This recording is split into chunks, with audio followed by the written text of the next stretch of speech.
தந்தை, மகன், தூய ஆவியாரின் பெயராலே ஆமென்.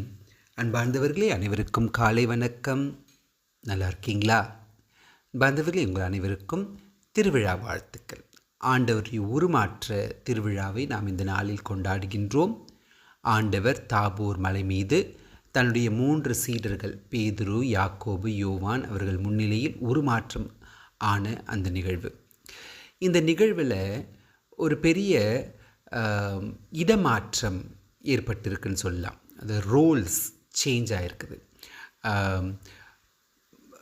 தந்தையும் மகனும் தங்களுடைய பங்குகளை மாற்றிக்கொண்டிருப்பதை இந்த நிகழ்வில் நமக்கு காட்டுது. என்ன சொல்லுவாருன்னா, தந்தையை நாம் பார்க்க முடியாது, மகனை தான் நம்மளால் பார்க்க முடியும். மகனை பார்ப்பதன் வழியாக தான் நம்மால் இந்த உலகத்தில் இருக்கும் வரை தந்தையை பார்க்க முடியும். தந்தை அணுக முடியாத ஒளியில் இருப்பவர். மகன் அவருடைய ஒளியை மட்டுப்படுத்தி கொண்டு, தன்னுடைய ஒளியை மட்டுப்படுத்தி கொண்டு நம்மை போல ஒருவராக நம் முன் வலம் வந்து அவரை பார்ப்பதன் வழியாக நாம் தந்தையை பார்ப்பதற்கு வழிவகுத்தார். இதுதான் யதார்த்தம். இதுதான் கிறிஸ்துவுடைய பண்பே பார்க்க முடியாத கடவுளை நமக்கு வெளிப்படுத்துவது. பழைய ஏற்பாட்டின் இறை வெளிப்பாடுகள் கூட தந்தை இல்லை, மகன் என்று தான் கருதப்படுகின்றது. உதாரணத்துக்கு மோசேக்கு கடவுள் காட்சி கொடுத்தது அந்த எரியும் புதரில், அது கடவுள், தந்தையாம் கடவுள் இல்லை, மகன் கிறிஸ்து. அதே போல தான் எலியா பார்த்ததும் கிறிஸ்து, யாக்கோபு சந்தித்தது கிறிஸ்துவை தான், ஆபிரகாம் பார்த்தது கிறிஸ்துவை தான். தந்தையாம் கடவுளை பார்க்க முடியாது. தந்தையாம் கடவுள் அணுக முடியாத ஒளியில் இருக்கின்றார். தந்தை யாரும் பார்த்ததில்லை, ஆண்டவரே சொல்கிறார். அவருடைய ஒரே மகன் மட்டும்தான் அவரை பார்த்துருக்கார். அப்படி ஆகவே ஆண்டவர் இயேசுவை பார்ப்பது வழியாக தான் நாம் தந்தையை பார்க்க முடியும். ஆனால் இந்த நிகழ்வில், இந்த உருமாற்றத்தில் அந்த 2 ரோலுமே மாறுது.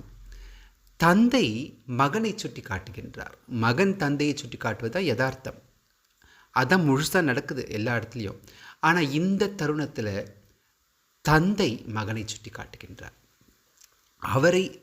அவருடைய குரலை நம்மளால் கேட்கவே முடியாது. ஆனால் தந்தை தன்னுடைய குரலை நம்ம அளவுக்கு மட்டுப்படுத்தி கொண்டு நாம் கேட்குற அளவுக்கு பேசி இயேசுவின் மீது வெளிச்சம் போட்டு காட்டுகின்றார். அதுதான் இங்கே ரிவர்சல் ஆஃப் ரோல். அந்த பங்குகள், அவங்களுடைய பகுதிகள் மாற்றப்பட்டதை இந்த விழா குறிக்குதுன்னு நான் சொல்கிறேன். மற்ற இடங்களில் கூட தந்தையுடைய குரல் கேட்டிருக்குது. ஆண்டவருடைய ஞான ஸ்நானத்தில் கூட யோர்தான் நதிக்கரையில் தந்தையின் குரலை யோவான் கேட்கின்றார், இவரே என் அன்பார்ந்த மகன் அப்படின்னு. அதே போல் இன்னொரு முறை ஆண்டவருடைய பாடுகளுக்கு முன்பாக யோவான் 12:28-29 நம்ம வாசிக்கிறோம். ஆண்டவர் தன்னுடைய பாடுகள் நெருங்கிவிட்டது என்பதை குறித்து ஒரு விதத்தில் அவர் மன உளைச்சல் அடைகின்றார். அப்பொழுது தந்தையுடைய குரல் கேட்கின்றது, நான் உன்னை மகிமைப்படுத்தி இருக்கின்றேன், இன்னமும் மகிமைப்படுத்துவேன். கூட இருந்தவங்களாம் ஏதோ கேட்குறாங்க. சில பேரை அது ஒரு இடி முழக்கம்னு சொல்கிறாங்க. சில பேர் வானதூதர் ஒருவர் பேசினார்னு சொல்கிறாங்க. ஆனால் ஏதோ குரல் கடவுள் தன்னுடைய மகிமையை மட்டுப்படுத்தி கொண்டு நம் காதில் விழும் அளவிற்கு பேசியது. இந்த மாதிரி நடந்திருக்கு தான் மற்ற இடங்கள்லையும், இந்த உருமாற்றத்தில் மட்டும் இல்லை. ஆனால் இந்த உருமாற்றத்தில் வித்தியாசம் என்னென்னா, தந்தை தன்னை மட்டுப்படுத்தி கொண்டு தன்னுடைய குரலை நமக்கு கேட்கும் அளவில் பேசுகின்றார். ஆனால் மகன் தன்னுடைய முழு மகிமையில் அங்கு ஒளி வீசுகின்றார். மகன் தான் எப்பவுமே தன்னுடைய மகிமையை மட்டுப்படுத்தி கொள்வார், தந்தை அணுக முடியாத மகிமையில் இருப்பார். இங்கே ரிவர்சல், மாறுது ரோல். தந்தை தன்னை மட்டுப்படுத்தி கொண்டு மகன் தன்னுடைய முழு மகிமையில் இருக்கிறார். எந்த அளவுக்குன்னா, அங்கே இருக்கிற அந்த 3 பேராலையும், பேதுரு, யாக்கோபு, யோவானால் அவரை பார்க்க முடியல. அவங்க தலை குப்புற கீழே விழுந்துடுறாங்க. அவருடைய மகிமை, கடவுளுடைய மகிமையை நம்மால் இப்பொழுது பார்க்க முடியாது.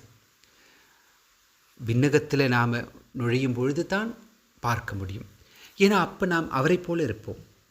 இந்த மகிமை, ஆண்டவருக்கு அந்த உருமாற்றத்தில் ஏற்பட்ட அந்த மகிமை நமக்கும் ஏற்படும்.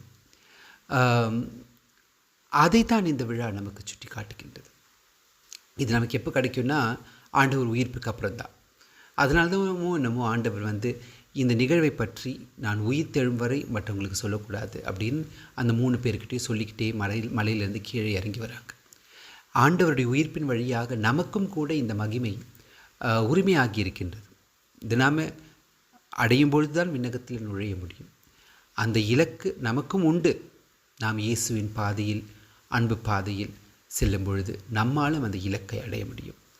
அதுதான் இந்த உருமாற்றத்தின் மையம். நம்மாலும் அந்த மகிமையை அடைய முடியும்.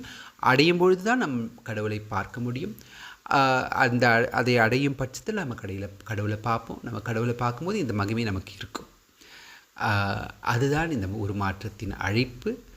ஆகவே நாம் இயேசுவின் பாதையில் சென்று அவரை எப்பொழுதுமே உற்று நோக்கி அவருடைய பாதையை கற்றுக்கொண்டு அதில் சென்று அதன் வழியாக இந்த மகிமையை நாம் ஒரு நாள் அடைய வரன் வேண்டிக் கொள்வோம்.